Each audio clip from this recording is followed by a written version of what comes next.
Grabe mga kuis, tignan nyo. Talagang panalo.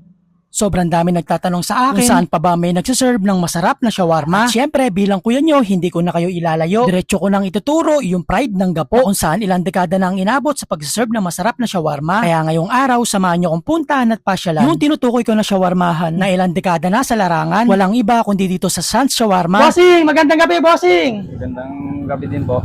Ito ba yung Sans Shawarma na legendary na rito sa Olongapo, boss? Yes po, sir. Since 1997 na pa po to. Patagal. So ang tagal na, ilang dekada na, almost 3 decades na, boss, no? Yes po. Bossing, saan po ba located itong Sans Shawarma nyo, boss? Okay. Unlocated po namin dito sa 6th Street, Barangay Asinan. Dito lang po sa Puting Usok. Anong araw at oras ka naman open dito, bossing? Open po kami daily hanggang 12:30 hanggang 4 a.m. Nang madaling araw, bossing? Yes po. Yun, bossing. So try ako, bossing, na isang 100 pesos. Sige po. So yun mga kuis, another day, another food trip na naman tayo. So yun mga kuis, nag-crave na naman tayo ng shawarma. As usual, saan ba tayo pupunta? Dito sa legendary na Sans Shawarma. Huwag na natin patagalin to mga kuis, kanina pa ako naglalaway dito eh. So, kain po. Mga kuis, ito pala yung in-order ko is worth 100 pesos ha. So, beef shawarma to mga kuis. So, meron naman siyang chicken and then pwede rin naman siyang mix. So, depende sa trip nyo mga kuis. Talagang full pack talaga. So, first bite mga kuis.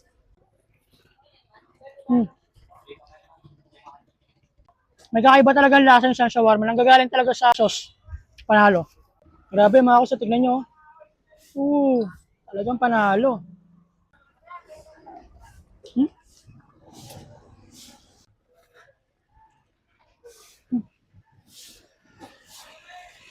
Parang dito pa lang, busog na busog ka na.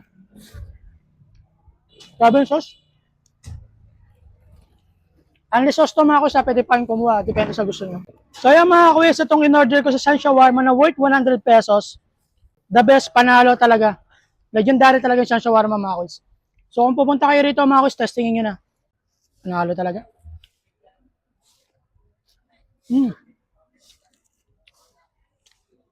Sarap pati yung beef.